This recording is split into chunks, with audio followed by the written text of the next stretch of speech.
गिरिराज सिंह ने कहा है कि नीतीश कुमार एक चक्रव्यूह में फंस गए हैं और यह चक्रव्यूह है लालू यादव का, और उसमें वो ऐसा फंसे हैं कि बाहर निकल नहीं पा रहे हैं।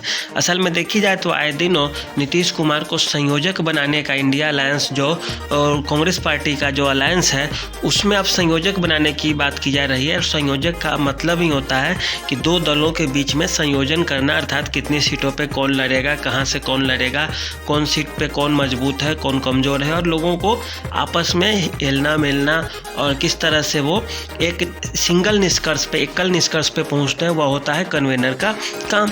अब नीतीश कुमार के लिए यह भी कहा जा रहा है कि वे यहाँ पर भी फंसते नजर आ रहे हैं। ऐसा इसलिए क्योंकि हो सकता है कांग्रेस पार्टी में कई संयोजक हो जाएं, और जो इसमें जैसे ही कई संयोजक होगा वैसे ही सभी लोगों का कद छोटा हो जाएगा। और लालू यादव भी यही चाहते हैं कि नीतीश कुमार संयोजक बने, और लालू यादव पहले भी कह चुके हैं कि इसमें कई संयोजक होंगे। लेकिन अब देखिए, यदि नीतीश कुमार उस पद को स्वीकार कर लेते हैं तो उनके कंधे पे बड़ी जिम्मेदारी आ जाएगी। बड़ी जिम्मेदारी आएगी तो अब कांग्रेस का कई सारी पार्टियों से गठबंधन कराना होगा। जैसे बंगाल में ममता बनर्जी से कराना होगा। क्या ममता बनर्जी नीतीश कुमार की बात को मानने को तैयार होंगे? क्योंकि नीतीश कुमार भी मुख्यमंत्री और ममता बनर्जी भी मुख्यमंत्री है। कद में बात की जाए तो ममता बनर्जी अपने दम पर ही मुख्यमंत्री रही है, चाहे जितना दिन रही। एक बड़े पार्टी को अकेले अपने दम पे हरा कर आई है, तो इस नाते ममता बनर्जी अपना कद नीतीश कुमार से ऊपर समझेंगे। अरविंद केजरीवाल की बात की जाए तो उनका दो राज्यों में सरकार है, पंजाब में भी सरकार है, दिल्ली में भी सरकार है, और कई अन्य राज्यों में भी थोड़ा बहुत उनकी उपस्थिति ठीक ठाक ही है। दूसरी बात की जाए, क्या बिहार में अब नीतीश कुमार इस पद को संभालने के बाद केंद्रीय नेतृत्व और केंद्रीय राजनीति में ज़्यादा उलझ जाएंगे और इसके बनिस्पत राज्य में वे कमज़ोर हो जाएंगे? तो इस कारण भी कहा जा रहा है कि नीतीश कुमार के लिए यह अच्छा सौदा नहीं होने जा रहा है, क्योंकि नीतीश कुमार जो है लालू यादव के जाल में फंस रहे हैं। इसके बाद और कई सारे बयानों पे आप गौर करें तो देखें कि बिहार में जितनी भी पार्टियां हैं वे सबकी सब चाह रही है कि नीतीश कुमार बाहर की राजनीति में जाए, और उससे उनका बिहार में जो है कमजोरी, क्योंकि जदयू इसी तरह से भी लड़खड़ा रही है। कभी कोई नेता किधर चले जाते, कभी कोई नेता कुछ बयान दे देते। भाजपा का भी और राजद का भी दोनों का नज़र बना रहता है। हाँ, ये अलग है, गठबंधन की राजनीति की कुछ मर्यादाएं होती है, उसकी कुछ सीमाएं होती है।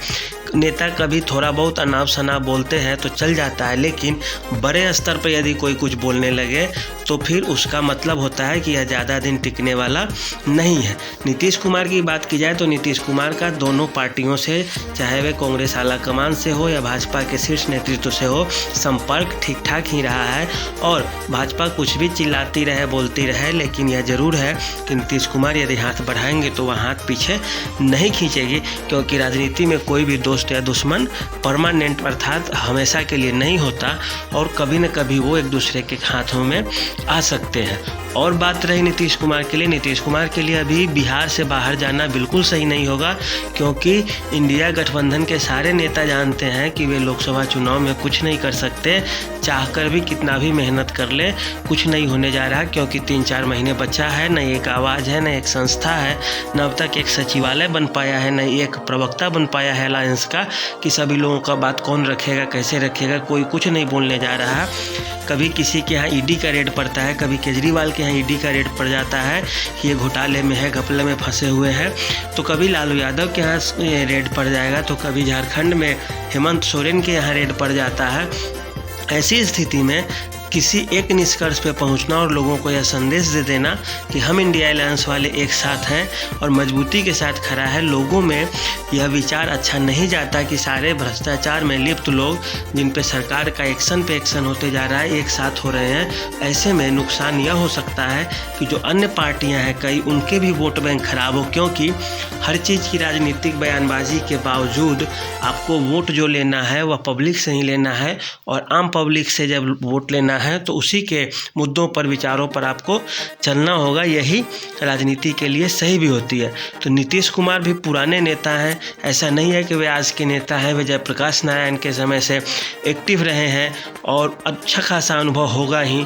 उनकी पार्टी में भी 2-4 अच्छे लोग हैं, जैसे अशोक चौधरी हो गए, ललन सिंह हो गए, विजय चौधरी हो गए, संजय झा, ऐसे 2-4-5 लोग अच्छे हैं जो अच्छा राय विचार देते हैं नीतीश कुमार को। केसी त्यागी हो गए, तो वे लोग आपस में मिलके कुछ न कुछ तो हल इसका निकालेंगे ही।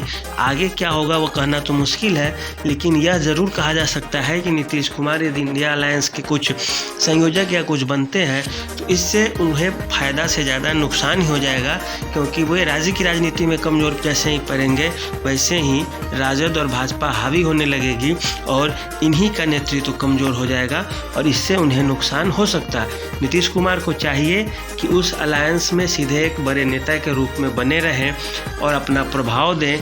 पर्दे के पीछे से भी कभी काम करें, कभी आगे से काम करें, लेकिन सबसे बड़ी चीज़ है कि राज्य में अपनी राजनीति बचाएं, क्योंकि वही जनता दल यूनाइटेड के पार्टी हित में भी फैसला होगा।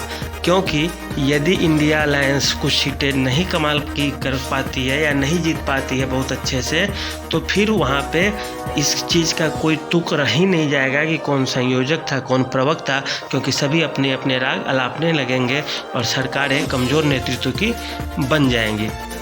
सब सरकारें तो नहीं बन पाएंगी, लेकिन जो विपक्ष होगा कमज़ोर नेतृत्व का होगा, क्योंकि ममता बनर्जी के अलग बयान होंगे, केजरीवाल के अलग बयान होंगे। ऐसे में फूटा ढोल कोई भी पीटना नहीं चाहता और नीतीश कुमार को भी कोशिश करनी चाहिए कि हम ढोल पीटे तो अच्छा ढोल पीटे, फूटा ढोल पीटने के चक्कर में न रहें। तो आज के लिए इतना ही, धन्यवाद।